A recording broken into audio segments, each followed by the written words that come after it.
Rashtrawadi Congress party Sharadchandra Pawar पक्षाचा हा रौप्य महोत्सवी राष्ट्रवादी आनंदोत्सव सोहळा संपन्न होतोय आणि या प्रसंगी विचार व्यक्त करताय सन्माननीय आमदार रोहितदादा पवार।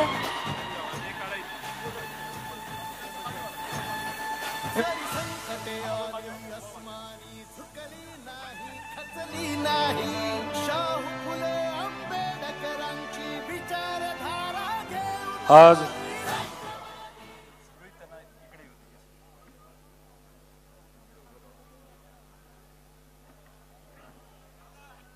वर्धापन दिनानिमित्त मी मनापासून इथं उपस्थित असणाऱ्या सर्वच निष्ठावंत कार्यकर्त्यांना शुभेच्छा देतो। आज या व्यासपीठावर आपल्या सर्वांना भेटण्यासाठी व शुभेच्छा देण्यासाठी आदरणीय पवार साहेब उपस्थित आहेत, तसंच जयंत पाटील साहेब असतील व सर्व पदाधिकारी, सर्व खासदार, सर्व आमदार, सर्व कार्यकर्ते, या ठिकाणी उपस्थित असणारे सर्व पत्रकार व महाराष्ट्राच्या कानाकोपऱ्यातून इथं आलेले आणि जो विजय आपण सर्वांनी या महाराष्ट्रामध्ये महाविकास आघाडीचा बघितला त्याचे खरे शिलेदार म्हणजे इथं उपस्थित असणारे सर्वच निष्ठावंत कार्यकर्ते। खरं तर मी विविध क्षेत्रामध्ये काम करतो, व्यवसाय असेल, समाजकारण असेल, राजकारण असेल, पण जेव्हा केव्हा मला अडचण येते, जेव्हा सगळीकडे अंधार झाल्यासारखा वाटतो, तेव्हा तिथं पवार साहेबांचा चेहरा समोर येतो आणि त्या चेहऱ्याकडे बघितल्यानंतर, साहेबांचं नाव घेतल्यानंतर, साहेबांबद्दल विचार केल्यानंतर एक वेगळी प्रेरणा आणि ऊर्जा ही माझ्यासारख्या कार्यकर्त्याला मिळते आणि मग संघर्ष करण्याची एक वेगळी ताकद ही जर कोणामुळे आम्हा सगळ्यांना मिळत असेल तर ते फक्त पवार साहेब आहेत। आज हा जो विजय महाराष्ट्रामध्ये महाविकास आघाडीचा झाला आणि खास करून राष्ट्रवादीचे सर्व खासदार जे निवडून आले, त्याला फक्त कोण जबाबदार असेल तर आदरणीय पवार साहेब जबाबदार आहेत, सर्व निष्ठावंत पदाधिकारी जबाबदार आहेत, तसंच या महाराष्ट्रातले सर्व स्वाभिमानी नागरिक। खरं तर साहेबांना मला सांगावंसं वाटतं की या महाराष्ट्रामध्ये असणारा शेतकरी, त्याला अनेक अडचणी आहेत आणि प्रत्येक शेतकरी आदरणीय पवार साहेब तुमच्याकडे बघतो।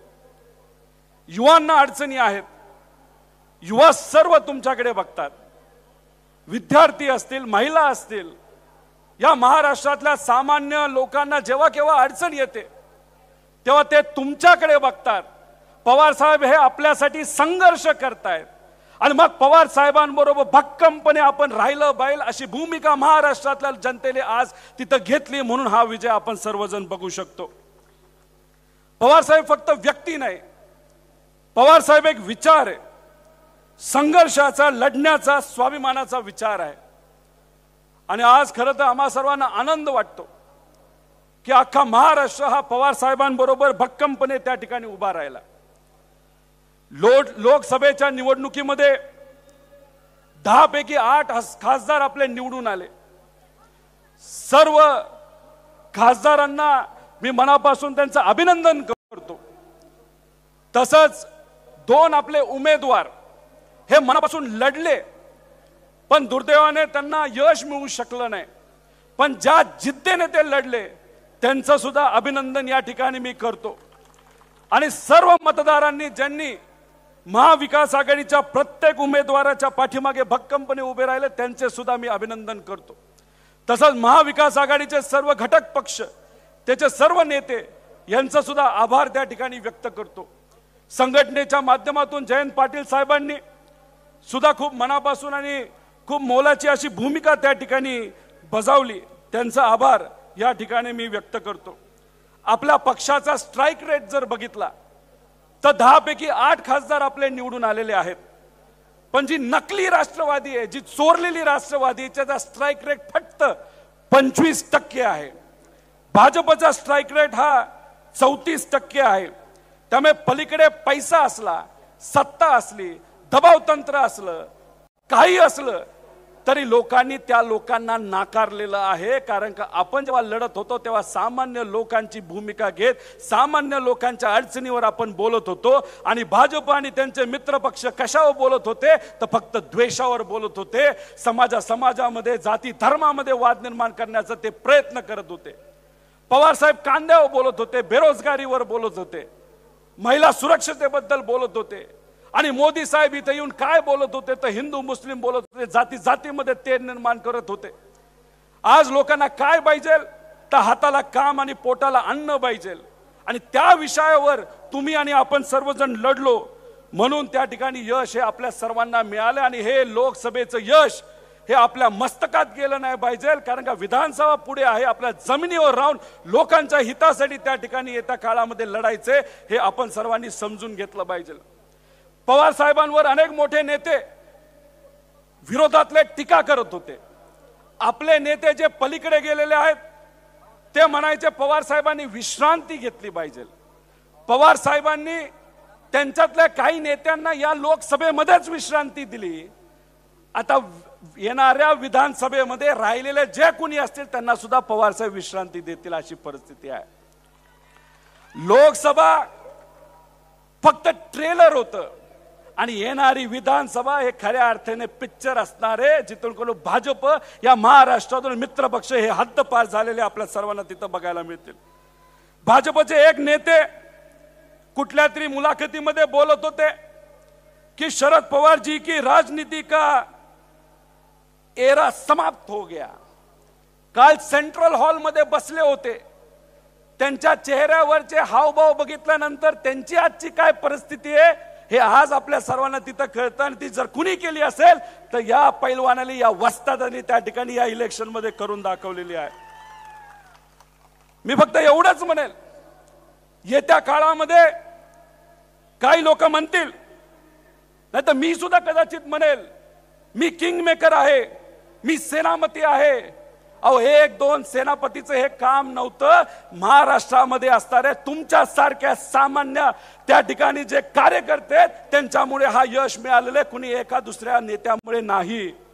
आणि पवार साहेबांनी जे कष्ट या वयामध्ये घेतले याच्यामुळे खऱ्या अर्थाने आपल्याला हे यश मिळालेलं आहे. त्याच्याच बरोबर मी आपल्या सर्वांना एवढंच म्हणेल की येत्या काळामध्ये आपल्या सर्वांना एकत्रित राहायचे आणि एकत्रित लढायचे. त्याच्यामुळे कुठेही आपलं जे फोकस आहे ते बाजूला जाऊन देऊ नका अशी विनंती इथे या ठिकाणी आपल्या सर्वांना मी करतो. खरं तर काही लोकांना साहेबांवर पुस्तक लिहायचं होतं. त्या पुस्तकाचं काय झालं हे मला माहित नाही.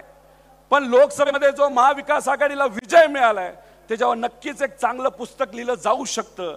आणि येत्या काळामध्ये विधानसभेला सुद्धा जेव्हा भाजप या राज्यातून हद्दपार होईल, मित्र हद्दपार होईल, पवार साहेब खास करून विधानसभेवर सुद्धा पुस्तक लिहितील आणि हे आपल्या सर्वांना त्या ठिकाणी बघायला मिळेल. त्यामुळे टीका करण्यासाठी काय फायदा नसतो. खऱ्या अर्थाने लोकांच्या हितासाठी त्या ठिकाणी काम करावं लागतं आणि ते काम आपले सर्व नेते आणि आदरणीय पवार साहेब त्या ठिकाणी करताना आपल्या सगळ्यांना बघायला मिळते. खरं तर एक कार्यकर्ता म्हणून मी इथं विनंती करेल की हे जे सामान्य कार्यकर्ते हे निष्ठावंत पदाधिकारी या लोकसभेच्या काळामध्ये फार मनापासून त्यांनी कष्ट घेतलेले. त्यांना धमकी दिली गेली, त्यांना अल्टिमेटम दिलं गेलं, त्यांना अडचणीत आणण्याचा प्रयत्न केला, त्यांचे व्यवसाय अडचणीत आणले, कार्यकर्त्यांना पोलिसच्या धमक्या दिल्या, तरी सुद्धा हे निष्ठेबरोबर राहिले, महाराष्ट्र धर्माबरोबर राहिले आणि पवार साहेबांबरोबर राहिले. त्यामुळे येत्या काळामध्ये असे अनेक लोक येतील, म्हणतील मी अंधारात मदत केली, मी तुमचाच प्रचार करत होतो, फक्त पुढे येत नव्हतो. काही नेते आता पलीकडे गेलेले आहेत, त्या नेत्यांना परत इकडे यावं लागेल. फक्त सर्व नेत्यांना, सर्व पक्षप्रमुखांना मी विनंती करेल, पहिला निष्ठावंतांचा विचार त्या ठिकाणी केला गेला पाहिजे आणि मग त्या लोकांचा विचार खऱ्या अर्थाने तिथं केला गेला पाहिजे. येत्या काळामध्ये आपलं जे कॅडर आहे, जे कार्यकर्ते ते कसं मजबूत होईल याच्यासाठी सुद्धा विचार केला गेला पाहिजे. आणि असे काही नेते असतात ते दोन दगडावर पाय ठेवतात. त्या नेत्यांना म्हणायचं तिकडं तरी जावं, नाही तर इकडं तरी यावं, पण दोन दगडावर पाय ठेवून चालणार नाही. त्याच्याच बरोबर काही असे पण नेते आहेत ज्यांचा भाऊ आपल्या पक्षात आणि दुसरा भाऊ दुसऱ्या पक्षात, बाप इकडं आणि मुलगा तिकडं असं पण राजकारण खरं चालणार नाही, कारण का नेत्यांमध्ये आणि कार्यकर्त्यांमध्ये त्या ठिकाणी संभ्रम निर्माण होतो आणि हा संभ्रम कुठं ना कुठेतरी आपल्या सर्वांना त्या ठिकाणी अडचणीत आणू शकलो. तसाच मॅनिफेस्टो जो राज्य आपलं जेव्हा ताब्यात येणार आहे, आपलं सरकार जेव्हा या महाराष्ट्रामध्ये लोकांच्या आशीर्वादाने आणि कार्यकर्त्याच्या कष्टाने येणार आहे, जो मॅनिफेस्टो असेल त्या मॅनिफेस्टो फक्त सर्वसामान्य व्यक्ती हा केंद्रबिंदू तिथे ठेकला पाहिजे. 800 किलोमीटर आमच्यासारखे कार्यकर्ते जेव्हा चालले होते पवार साहेबांच्या आशीर्वादाने, लोकांना भेटलो, लोकांच्या अडचणी फार वेगळ्या. एसी मध्ये बसून आपण जेव्हा मॅनिफेस्टो बनवतो त्याच्यामध्ये त्या अडचणी कधी येत नाहीत. शेतकऱ्यांना अडचणी आहेत, महिलांना अडचणी आहेत, लहान मुलांना अडचणी आहेत, बेरोजगारीच्या अडचणी आहेत. त्या अडचणी कुठेतरी मॅनिफेस्टो मध्ये आल्या पाहिजे आणि त्याला आपण काय करणार हे खऱ्या अर्थाने मॅनिफेस्टो मध्ये आपण आणलं पाहिजे. आणि फक्त आणलं आणि प्रिंट केलं गेलं नाही पाहिजे. जेव्हा आपली सत्ता या राज्यावर त्या ठिकाणी येणार त्याचं फक्त केंद्रबिंदू हे सामान्य व्यक्ती राहायला पाहिजे, जे नेहमी पवार साहेबांनी त्या ठिकाणी आपल्या सर्वांना शिकवलेलं आहे. त्याच्याच बरोबर खरे जे विषय आता नीटचा विषय, पेपर फुटीचा विषय, बेरोजगारीचा विषय, विमा अजून आमच्या शेतकऱ्याला त्या ठिकाणी मदत म्हणून मिळालेला नाही, त्याच्याच बरोबर अनेक असे विषय आहेत. आज खतं सुद्धा ब्लॅक मध्ये विकली जातात, बियाणं ब्लॅक मध्ये विकलं जातं. ते खरे विषय या इलेक्शन मध्ये आपण सर्वांनी घेतले पाहिजे आणि येत्या काळामध्ये त्या विषयावर आपल्या सर्वांना काम हे करावं लागेल अशी विनंती या ठिकाणी आपल्या सर्व कार्यकर्त्यांना या ठिकाणी करतो. आणि विनंती एवढीच आहे, आंदोलन करायचं असेल तर मनापासून आंदोलन करायचं. ज्या लोकांसाठी आंदोलन करतोय त्या लोकांना घेऊन आंदोलन करायचं. काही नेते असे सुद्धा आहेत, काही पदाधिकारी असे सुद्धा आहेत की फक्त फोटो काढतात, आंदोलन केले हे दाखवतात आणि आपल्या नेत्याला फक्त फोटो पाठवून देतात, बघा आम्ही आंदोलन केलं. हे असं चालणार नाही. आपल्याला चांगल्या हिमतीने त्या ठिकाणी लढा हा लढायचा आहे. त्याच्याच बरोबर आपण जर बघितलं तर याच्या आधी काही नेत्यांना विभाग वाटून दिला गेल्यासारखं होतं. त्या नेत्यांना असं वाटायचं हा भाग मी बघतो, हा जिल्हा मी बघतो.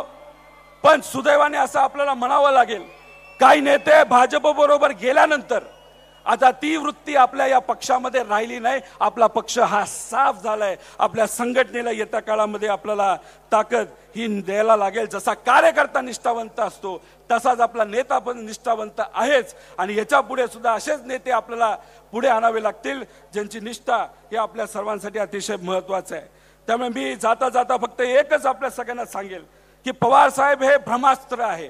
आपण सर्वजण तलवार घेऊन लढतो, बंदूक घेऊन लढतो.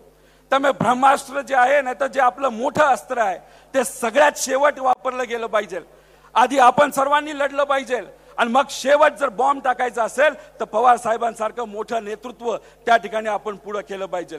त्यामुळे पार तालुका लेवलला, जिल्हा लेवलला, विभाग लेवलला आणि राज्य लेवलला पदाधिकारी म्हणून आपण त्या ठिकाणी काम खऱ्या अर्थाने तिथं केलं पाहिजे. आणि शेवट जाता जाता फक्त एवढंच मी सांगतो, पुढच्या डिसेंबरला साहेबांना आवडत नाही त्यांच्या वयाबद्दल बोललेलं, पण तरी सुद्धा या ठिकाणी मी बोलतो, पुढच्या डिसेंबरला पवार साहेबांचं वय 85 होणार आहे. त्यामुळे इथं असणाऱ्या सर्व कार्यकर्त्यांची जबाबदारी आहे, इथं असणाऱ्या पदाधिकाऱ्यांची जबाबदारी आहे की महाविकास आघाडीमध्ये लढत असताना जे काही सीट आपल्याला मिळतील, फक्त पक्ष म्हणून बोलायचं झालं तर पवार साहेबांच्या येणाऱ्या वाढदिवसाला कमीत कमी 85 आमदार हे आपल्याला द्यायचे. हे त्या ठिकाणी निश्चय आपण सर्वांनी मनामध्ये ठेवावा. आणि पवार साहेबांना मी माफी मागतो, काही गोष्टी मी स्पष्ट इथं बोलल्या असतील, पण तुम्ही 1969ला जे पत्र चव्हाण साहेबांना लिहिलं होतं त्याच्यामध्ये सुद्धा काही गोष्टी तुम्ही स्पष्टपणे बोलल्या होत्या. ते पत्र वाचल्यानंतर माझ्यासारख्या कार्यकर्त्याला असं वाटलं की मी सुद्धा काही प्रमाणात स्पष्ट बोलावं. कोणाला जर वाईट वाटलं असेल तर मी या ठिकाणी त्यांची दिलगिरी व्यक्त करतो. पण खऱ्या अर्थाने तुम्ही पक्षाची ताकद आहात, निष्ठावंत पदाधिकारी हे ताकद आहेत आणि आपला विचार कुठला असेल तो पवार साहेबांचा विचार आहे. आणि हा विचार कुठल्या विचाराने प्रेरित झालाय तर शाहू फुले आंबेडकर, अण्णाभाऊ साठे, पुण्यश्लोक अहिल्यादेवी होळकरांच्या विचाराने प्रेरित झालाय. एवढेच या ठिकाणी आपल्या सर्वांना बोलतो आणि थांबतो. जय हिंद, जय महाराष्ट्र, जय राष्ट्रवादी.